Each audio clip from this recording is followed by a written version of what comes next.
Hello everyone, welcome to আমাদের যুগলবন্দি। আজ তোমাদের সাথে শেয়ার করতে আসলাম একটা মিনি ব্লগ। গরমের চোটে বাড়িতে থাকা দায় হয়ে গেছে, সেই জন্য সন্ধ্যাবেলা আমরা বেরিয়ে পড়েছি। আজ কিন্তু রবিবার, আর এসে গেছি অরুণের আইসক্রিম খেতে। এটা বিরাটির কল্যাণ কোঅপারেটিভের রাস্তার কাছেই রয়েছে। অরুণের বিভিন্ন রকম আইসক্রিম ছাড়াও কিন্তু এখানে আমুল কোয়ালিটি ওয়ালসও ছিল। আর আমি নিয়েছিলাম একটা অরুণের পুশআপস, আর আমার বর নিয়েছিল আমুলের ম্যাঙ্গো আইসক্রিম। আইসক্রিমটা না এত কিউট ছিল, সিরিয়াসলি কি সুন্দর, মানে লজেন্সের মতন টাইপের ছিল। আর তারপর আমাদের কিছু কেনাকাটা ছিল, সেটা করতে চলে গিয়েছিলাম এই দোকানটাতে। এই দোকানটা কিন্তু একটা নর্মাল দোকান হলেও বেশ শপিং মলের মতন স্টাইল। যা দরকার তোমার সেটা তুমি নিজে হাতে নিতে পারো। আর আমরা সবসময় কিন্তু এই আলু ভাজাগুলো নিই, যেগুলো খেতে দারুণ। এরপর আমার বর গেছিল নোভা এন্টারপ্রাইজে কিছু জিনিসপত্র নেওয়া ছিল। তারপর নিয়েছিলাম টক দই। গরমে টক দই ছাড়া একদম চলেই না সত্যি। এরপর গিয়েছিলাম ঘোষ পনিরে পনির নিতে। পনিরটা কিন্তু খেতে বেশ ভালোই লাগে। পনিরের বিভিন্ন রকম আইটেম আমি বাড়িতে বানিয়ে থাকি প্রায়শই। এরপর সেখান থেকে আমরা চলে যাচ্ছিলাম। সত্যি বলতে বাড়িতে ঢুকতে একদমই ইচ্ছা করছিল না, কিন্তু বাড়িতে তো যেতেই হবে। আর এখন মিটিং মিছিলের সময়ে যেহেতু ভোট আসছে, সেই জন্য রাস্তায় কিন্তু জ্যাম ছিল প্রচণ্ড পরিমাণে। এইসব রাস্তায় কোনো সময় জ্যাম থাকে না। আর একে দেখো জুনু, ও কিন্তু আমাদের জন্য অপেক্ষা করে থাকে কখন আমরা আসব।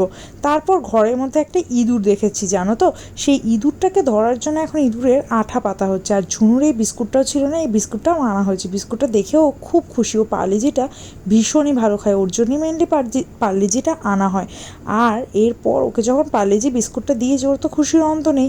ওই সন্ধ্যাবেলায় বিস্কিট খায়। আমরা যখনই কেউ ঢুকি বা বের হই, ওকে বিস্কিট একটা হোক, দুটো হোক, তিনটে হোক, চারটে হোক দিতেই হবে। এরপর সেখান থেকে চলে গিয়েছিলাম আমার মায়ের দোকানে। এটা আমার মায়ের দোকান। মায়ের কালকে নিরামিষ, সোমবার দিন মা নিরামিষ খায়, সেই জন্য মায়ের জন্য একটু পনির এনেছিলাম।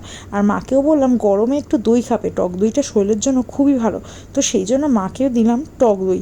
এরপর কিন্তু বাড়ি ঢোকার এক ফোঁটাও ইচ্ছা ছিল না, সেই জন্য আমরা চলে গিয়েছিলাম দিল্লি রোডের পাশে চা খেতে। এই দেখো একটা চায়ের দোকান, দিল্লি রোডের পাশে বেশ খোলা জায়গা ছিল, সেখানে আমরা বসে কিন্তু চা খাচ্ছিলাম। আর একে দেখো, আমাকে দেখেই ও চলে এসেছে খাওয়ার জন্য। আর আমি নিয়েছিলাম একটা নিমকি, ওকে একটু একটু করে ভেঙে ভেঙে দিচ্ছিলাম, তো ও কিন্তু বেশ খুশি হচ্ছিল খেয়ে। আসলে এই অবলা প্রাণীদের আমরা যদি না খেতে দিই, তাহলে কার থেকে ওরা খাবে বলো?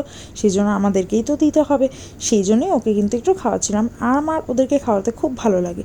এরপর নিয়েছিলাম চা। গরম হোক আর যাই হোক না কেন, চা ছাড়া একদমই মোটেই চলে না। সত্যি বলতে গরম থাকলেও চা দরকারই দরকার।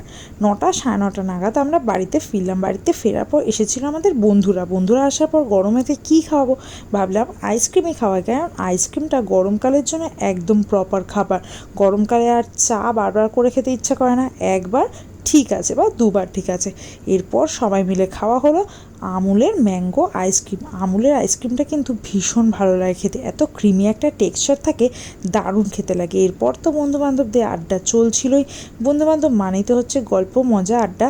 আর আমরা শনিবার গিয়েছিলাম পিয়ালি আর ইন্দ্রদাদের বাড়িতে, আর ইন্দ্রদা আর পিয়ালিরা আমাদের বাড়িতে এসেছিলো রবিবার। রবিবার দিনে সন্ধ্যাটা কিন্তু এরকমভাবেই আমরা কাটালাম, দারুণ মজা হচ্ছিল। আর এরপর ওদেরকে একটু মিষ্টি মুখ করাচ্ছিলাম। আমার বর দিল্লি থেকে আসার সময় এই কারাকাত আর লাড্ডুগুলো এনেছিল। এরপর পিয়ালিরা বাড়ি চলে গেল। আর তারপর ওদেরকে টাটা বাই বাই করার পর আমরা ঘরে এসে এখানেই ব্লগটা এন্ড করলাম। তো চলো টাটা বাই বাই। আর তোমাদের কেমন লাগলো অবশ্যই জানিও। টাটা।